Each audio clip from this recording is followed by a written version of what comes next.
رحم اللہ من قرأ الفاتحہ.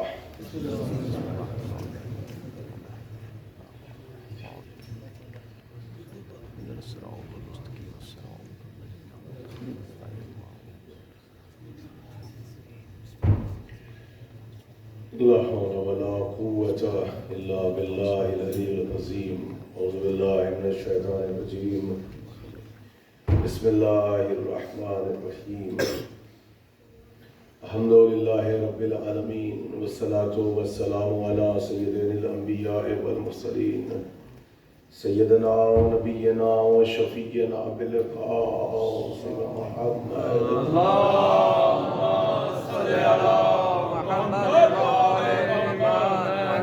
وآل الطيبين الطاهرين المعصومين المظلومين المنتجبين. أما بعد فقد قال الله تعالى في كتابه المبين وهو أصدق الصادقين وقوله الحق. ما شاء الله. بسم الله الرحمن الرحيم. فانتظروا إني معكم من المنتظرين. صلوات اللهم صل على محمد وآل محمد وعجل فرجهم. رات یہ شب ضربت ہے اور سب سے پہلے آپ حضرات کی خدمت میں تعزیت کو پیش کرتا ہوں اور اسی کے ساتھ ساتھ دعا گو بارگاہ الہی میں کہ پروردگار عالم ہمارے تمام پڑھنے والوں کو، سننے والوں کو، حوصلہ افزائی فرمانے والوں کو، شرکت کرنے والوں کو دنیا اور آخرت میں اجر عظیم عطا فرمائے. حضرات اجازت ہے کہ سبجیکٹ کا آغاز کیا جائے. بسم اللہ. مجھے آپ کی تھکن کا اندازہ ہے مگر ذرا سا تھوڑی دیر مشکل کشا کو وسیلہ بنا کے بیٹھیے گا تاکہ منزلیں آپ کے لیے بھی آسان ہو جائیں اور منزلیں میرے لیے بھی آسان ہو جائیں. بہت ہی خاص موضوع اور موضوعات خاصہ میں سے خاص موضوع ہے اور صاحبان ایمان کے لیے فرش رضا کی طرف سے نایاب تحفہ. انشاءاللہ پھر آپ حضرات سے یہ وعدہ ہے کہ رزق معرفت اور رزق مودت اور رزق ولایت میں اضافہ ہوگا. حضرات میں نے آج کی اس مجلس میں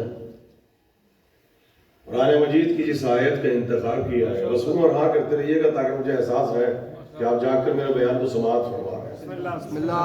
اگر صرف ہوں اور ہاں بھی کرتے رہے تو مجھے احساس رہے گا کہ بس یہی ہماری نظر ہے، یہ لحاظ ہے. صرف بیدار ہو کے سنیے گا، تھوڑا سا مشکل سبجیکٹ ہے. قرآن مجید کی آیات خاصہ میں سے خاص آیت ہے. پڑھیے تو آیت ہے، دیکھیے تو آئینہ ہے. بہت خوب بھائی. اور اگر ہمارے سماج میں، ہمارے معاشرے میں عقیدہ بگاڑ بیماری کا وائرس پھیل جائے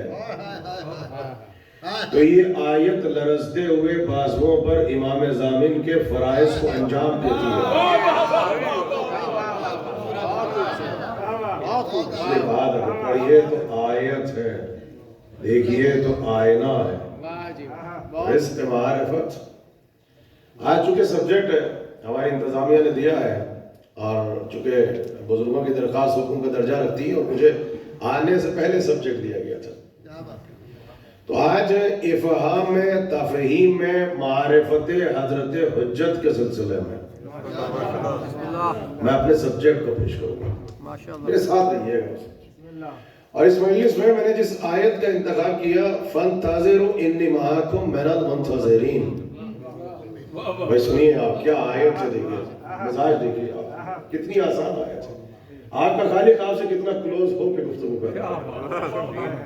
ایک مرتبہ سورہ یونس میں اور 2 مرتبہ سورہ مبارکہ ہود میں اللہ نے ہر نبی سے کہا کہ اپنی امت کو دعوت انتظار دو. اللہ نے ہر نبی سے کہا کہ اپنی امت کو دعوت انتظار دو. ہر نبی نے انتظار کیا اور ہر نبی نے اپنی امت کو یہ حکم دیا کہ انتظار کرو. اس کا مطلب انتظار ایک ایسا عمل ہے جس میں امت اور نبوت دونوں برابر کے شریک ہیں. اب کس کا انتظار نبوتوں کو تھا اور کس کا انتظار ہمیں ہے یہ فیصلہ تو بعد میں ہوگا. مگر کم از کم یہ عقیدہ تو واضح ہو گیا کہ ایک ایسا عمل ہے جس میں امت اور نبوت دونوں برابر کے شریک ہے. اب اگر اچھا عمل ہے تو دونوں برابر کے شریک. اب آپ فیصلہ کیجئے. فانتظروا انی معکم من المنتظرین. ان سے کہو, عجیب جملہ, آئے سنیے گا, بہت خاص سبجیکٹ ہے دیکھیے, اور یہ اس وقت آپ کی ضرورت ہے, آپ کے بچوں کی ضرورت ہے, ہماری سوسائٹی, ہمارے سماج کی ضرورت ہے. اس سبجیکٹ کو محسوس کیجئے گا. تم بھی انتظار کرو, تمہارے ساتھ ساتھ ہم بھی انتظار کر رہے ہیں. دیکھیے یہ ہے حکم انتظار قرآن میں, مگر اللہ نے انتظار کا حکم بعد میں دیا. انتظار کو انسان کی فطرت پہلے بنایا. یہ انتظار کرنا شیعت کا تقاضا نہیں ہے, انسان کی فطرت کا تقاضا ہے. یعنی پہلے بنایا تقاضائے فطرت, فطرت کا حصہ, اور جب تقاضائے فطرت بنایا پھر دیا حکم کہ اب تم انتظار کرو. آپ کسی بھی سماج میں چلے جاؤ, کسی بھی معاشرے میں چلے جاؤ, کسی بھی ملک میں چلے جاؤ, کسی شہر میں چلے جاؤ, کسی دیہات میں چلے جاؤ, کسی مسلک میں چلے جاؤ, کسی مت میں چلے جاؤ, کسی دھرم میں چلے جاؤ, کسی ریلیجن میں چلے جاؤ, آپ کو کسی نہ کسی نوعیت سے انتظار ملے گا. ہر انسان, مسلمان نہیں, ہر انسان اپنے مقام پہ بیٹھ کے کسی نہ کسی کا انتظار کر رہا ہے. میری مثال کمزور نہ ہو, پہلے دیہات میں چلے, کسان بیٹھا ہے, اس نے زمین کو آمادہ کر دیا, دانے کو ڈال دیا, اب مسلح بچھا کے بیٹھا ہے. پوچھئے اب کیا ہے, گھر چلے جاؤ, کہ اب باران رحمت کے ہونے کا انتظار ہے. کسی بھی علاقے میں چلے جائیں, یہ کسی مذہب کا مسئلہ نہیں ہے, کسی مسلک کا مسئلہ نہیں ہے, کسی دین کا مسئلہ نہیں ہے کہ ایک مسلک والا کرے دوسرے مسلک والا نہ کرے, ایک مذہب والا کرے دوسرے مذہب والا نہ کرے, ایک ملک والا کرے دوسرے ملک والا نہ کرے. انتظار فطرت کا حصہ ہے, فطرت بشر ہے. وہ وہاں بیٹھ کے انتظار کر رہا ہے باران رحمت کا. جو یو کے میں بیٹھے جاب پیشہ, ان سب کو انتظار ہے فرائیڈے کے آنے کا, ان سب کو جمعے کے آنے کا انتظار ہے. اور جو اہل ہند پاکستان ہے انہیں پہلی تاریخ کے آنے کا انتظار ہے. اور اکثر کچھ ایسے سامعین آتے ہیں مجلسوں میں جنہیں ذاکر کے اترنے کا انتظار ہے. آپ چلے جائیں, کسی بھی جگہ پہ چلے جائیں, بچے بڑے مضطرب رہتے ہیں, فرسٹریٹڈ رہتے ہیں. کیا ہوا, کہا کہ امتحان دے کے آئے تو سکون سے چادر تان کے سو جائے. کہا نہیں, اب رزلٹ کے نکلنے کا انتظار ہے. ایک دکاندار, یہ جو ابھی جائیے کلنٹن کے روڈ پر رات میں 2 بجے بھی وہ دکان کھول کے بیٹھا ہے, اس کا سبب کیا ہے, کہ کسٹمر کے آنے کا انتظار.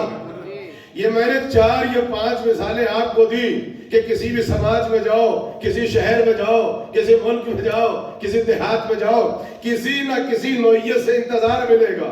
تو یہی ہمارا سوال ہے کہ جب دنیا کا ہر انسان اپنے مقام پہ بیٹھ کر کسی نہ کسی کا انتظار کر رہا ہے, تو اگر یہ چھوٹا سا فرقہ, چھوٹا سا طبقہ بھی اپنے مقام پہ بیٹھ کے کسی آنے والے کا انتظار کرے, تو یہ انتظار کرنا بھی یہ دلیل فطرت تو ہو سکتا ہے, مخالف فطرت نہیں ہو سکتا. ایک صلوات پڑھ دینا مل کے محمد والے محمد پر.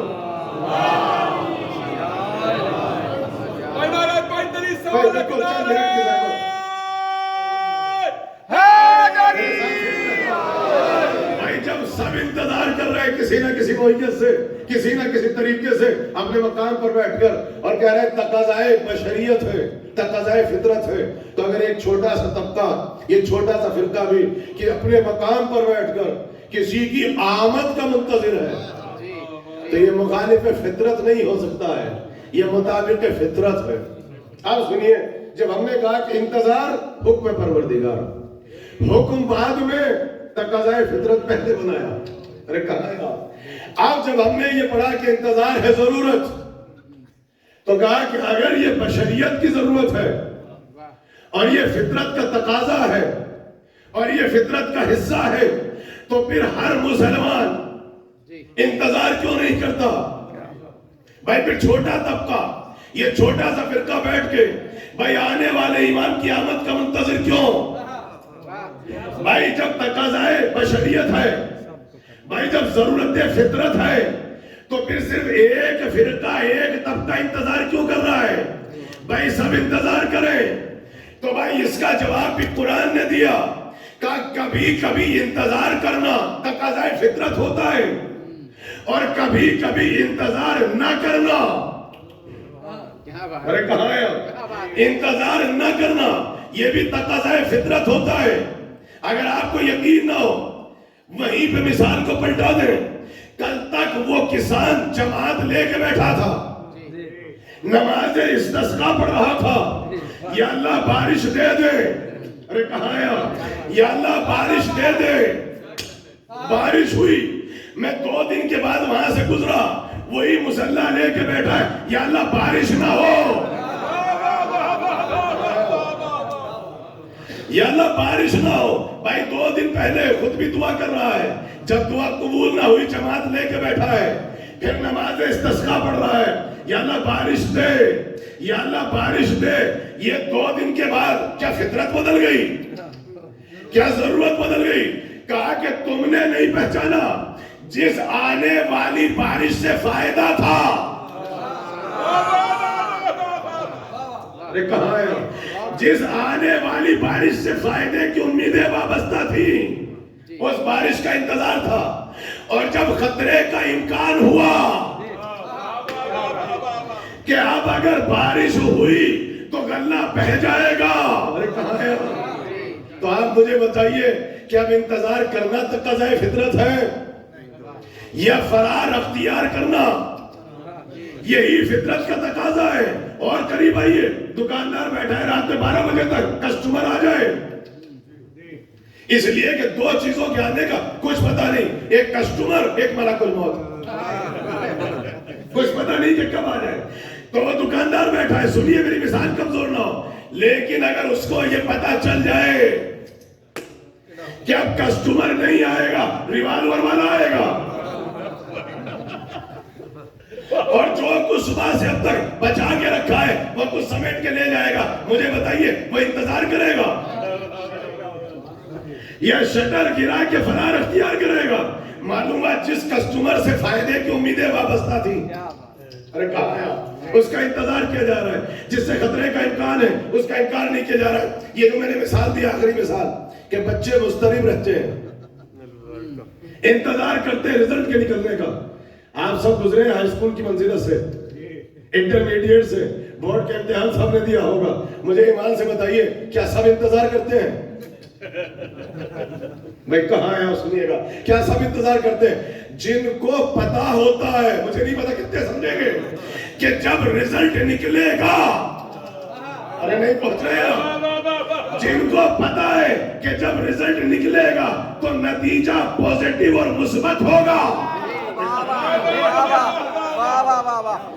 وہ رزلٹ کے نکلنے کا انتظار کرتے ہیں۔ اور جن کو پتا ہے کہ جب تک نہیں نکلتا محلے میں عزت سلامت ہے،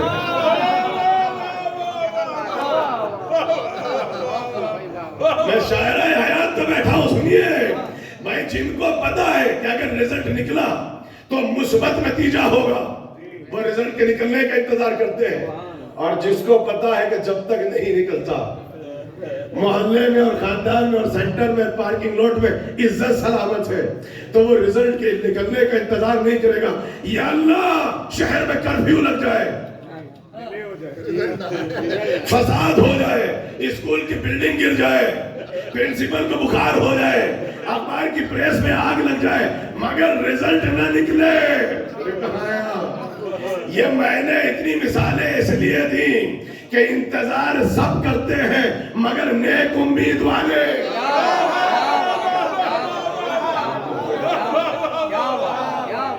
انتظار سب کرتے ہیں مگر نیک امید والے، خطرے والے کسی کا انتظار نہیں کرتے۔ اب لوگ ہم سے پوچھتے ہیں کہ آپ اکیلے انتظار کیوں کر رہے ہیں 15 شعبان میں، ہر نماز میں، ہر قنوت میں، ہر قیام میں؟ کہاں پہ آپ حجت خدا کا انتظار کیوں؟ مجھے یہ بتائیے کہ آپ انتظار کر رہے ہیں، باقی فرار اختیار کر رہے ہیں، اس کا سبب کیا ہے؟ بھائی جو انتظار کر رہا ہے وہ تو ہاتھ اٹھا کے سنے بھائی اس کا سبب کیا ہے, اس کا سبب مجھے ایمان سے بتائے. بھائی وہ آئیں گے, بھائی کس نے کہا کہ آئیں گے؟ بھائی میں نے کہا کہ آئیں گے, کہ خدا نے کہا کہ آئیں گے؟ بھائی نبی نے بتایا کہ آئیں گے, تو صرف یہ بتایا کہ آئیں گے یا پرپس بھی بتایا تھا کہ کیوں آئیں گے؟ بھائی کوئی سبب بھی بتایا تھا کیوں آئیں گے؟ کہ نظام عدل کو قائم کر لے, حکومت عدل کو قائم کر لے, دوسری طرف بساط ظلم و جور کو اکھاڑنے کے لیے. اب جملہ کہہ دوں, جنہیں نظام عدل میں فائدے نظر آ رہے ہیں, جنہیں نظام عدل میں فائدے نظر آ رہے ہیں کہ اگر آ گئے تو ہمیں عزت ملے گی, اگر آ گئے ہمیں شہرت ملے گی, اگر آ گئے ہمیں منصب ملے گا, اگر آ گئے ہمیں حکومت ملے گی, اگر آ گئے ہمیں ہمارا حق ملے گا, وہ انتظار کر رہے ہیں.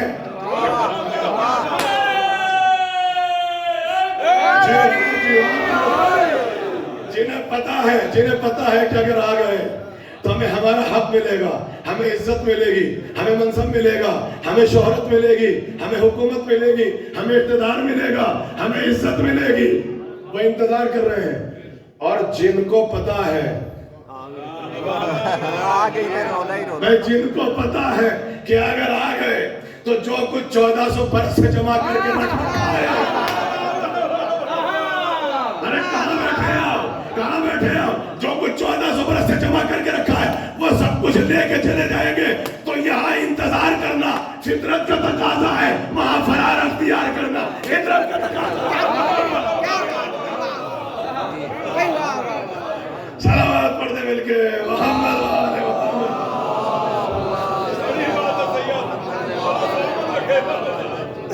یہ کتابی سبجیکٹ نہیں ہے, بہت مشکل سبجیکٹ ہے.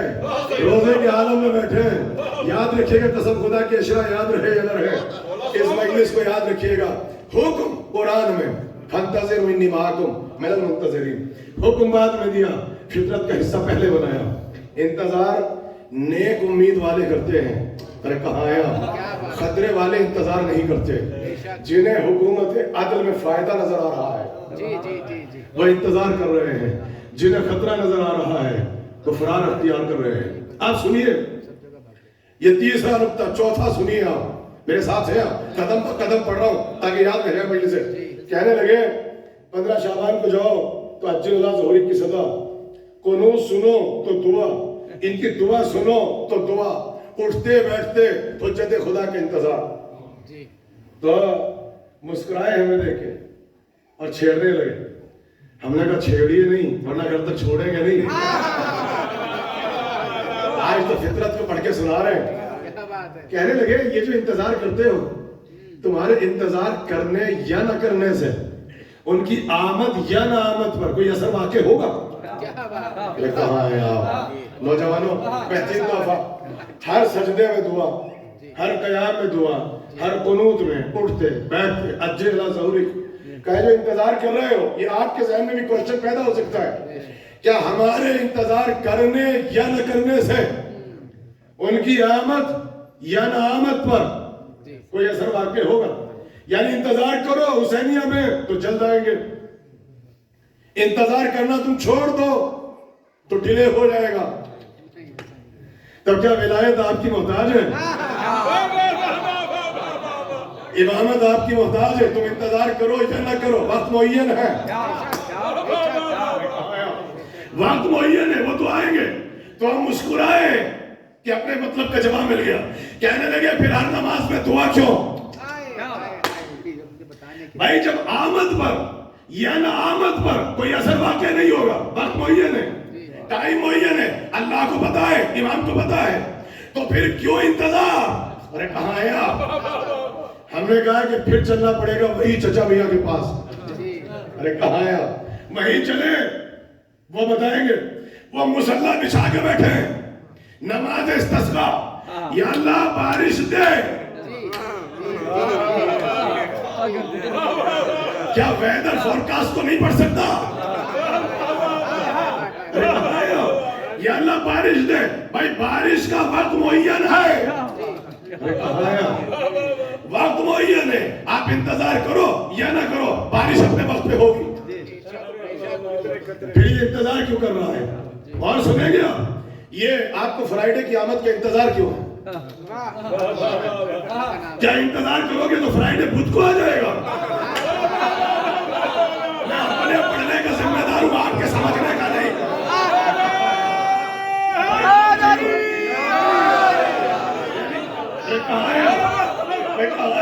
ہم انتظار کریں گے تو فرائیڈے فاسٹ آئے گا، چادر تان کے سو جائیں گے تو لیٹ آئے گا۔ بھائی وقت معین ہے، گھنٹے معین ہے، منٹ اور سیکنڈ معین ہے، انتظار کرو یا نہ کرو۔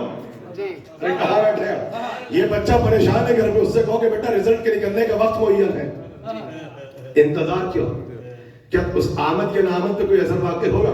تو جب سمجھ میں نہ آیا تو بیٹھا کھیت میں تھا چچا، ہم نے وہی چچا میاں سے پوچھا آپ بتائیے انتظار کیوں کر رہے ہو؟ تو انہوں نے راز بتایا، کہنے لگے میرے انتظار کرنے یا نہ کرنے سے بارش کی آمد یا نہ آمد پر کوئی اثر واقع نہیں ہوگا، کوئی اثر واقع نہیں ہوگا، مگر جب پورے علاقے میں مسلح بچھا کے میں بارش کا انتظار کرتا ہوں تو پورا علاقہ پہچانتا ہے اس کا بارش سے کوئی رشتہ ہے۔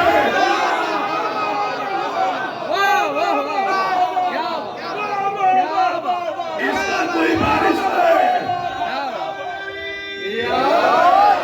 اس کا بارش سے رشتہ ہے۔ معلوم ہے انتظار سب کرتے ہیں مگر وہی جس کا کسی سے کوئی رشتہ ہو، میں یہی سے پہچان لو اگر انتظار دلیل منقلب زمان نہیں بھی ہے تو دلیل رشتہ داری ضرور ہے۔ انتظار جب کرتے ہو تو ہمارے انتظار کرنے یا نہ کرنے سے ان کی آمد یا نہ آمد پر کوئی اثر واقع نہیں ہوگا، وقت معین ہے، مگر جب انتظار کرتے ہو تو دنیا پہچانتی ہے آنے والے امام سے ان کا کوئی رشتہ ہے۔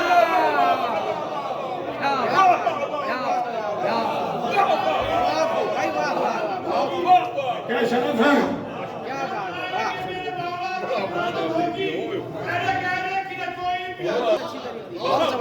جب ہم انتظار کرتے ہیں چھوٹا سا طبقہ، چھوٹا سا فرقہ فرش بچھا کے سینٹر میں، جب آج سب مل کے کہو گے اچھی اللہ ظہری تو کم سے کم دنیا کو پتا تو چلے گا کہ ان کا آنے والے امام سے کوئی رشتہ ہے۔ انتظار زحمت کا نام نہیں ہے، دلیل دوستی داری کا نام ہے۔ انتظار اذیت کا نام نہیں ہے، دلیل رشتہ داری کا نام ہے۔ انتظار کرتے چلے جاؤ، دنیا کو دلیل رشتہ داری فراہم کرتے چلے جاؤ۔ صلوات پڑھتے مل کے محمد والے محمد۔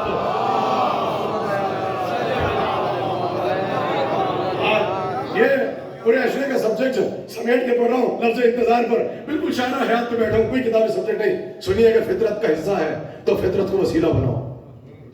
افضل الاعمال انتظار الفرج، اللہ نے تو دیا حکم، ہر امام نے کہا، رسول نے کہا دور حاضر کی سب سے افضل ترین عبادت یہ ہے کہ جو جہاں بیٹھا ہے بس آنے والے امام کا انتظار کرو۔ عبادت نہیں ہے، افضل ترین عبادت ہے۔ انتظار زحمت کا نام نہیں ہے، نعمت کا نام ہے۔ اچھا آپ سنیے، اب تحفہ لے جائے، تبرک لے جائے، مولا علی کے صدقے سے یاد رہ جائے گا۔ دنیا میں کسی قوم کا اپنی رہبر سے وہ رشتہ نہیں ہے جو حجت خدا سے ہمارا رشتہ ہے۔ یقین نہ ہو تو ابھی دیکھیے گا دنیا میں کسی قوم کا اپنے رہبر اپنے امام سے وہ کنیکشن، وہ تعلق نہیں ہے جو ہمارا اپنے امام سے ہے۔ خود کہا روز یاد کیا کرو، روز پکارا کرو۔ اب جملہ سنو گے، کہا اگر یاد زیادہ تڑپائے تو خط و کتابت بھی کر لیا کرو۔ ایسے تو روز پکارو، روز سلام کرو، سلامتی کی دعا کرو، سلامتی کی نماز پڑھو۔ یہ جو سلامتی کی 2 رکعت نماز پڑھتے ہو یہ گفٹ ہے تحفہ امام کو۔ جانتے ہو راز کیا ہے؟ انہیں ضرورت نہیں ہے کہ تم ان کو تحفہ دیا کرو اپنی اوقات کے مطابق، وہ پلٹ کے تحفہ دیتے ہیں اپنی اوقات کے مطابق۔ آپ سنیے، کہا کہ روز یاد کرو، کوئی وقت نہیں ہے، کوئی وقت نہیں ہے، روز یاد کرو، روز پکارو۔ اور اس کے بعد عجیب جملہ کہنے لگے اگر کسی دن یاد زیادہ تڑپائے تو خط و کتابت کر لیا کرو۔ میں نے کہا ہے جملہ کہہ دوں، خط ہمیشہ زندوں کو لکھا جاتا ہے، مردوں کو نہیں لکھا جاتا۔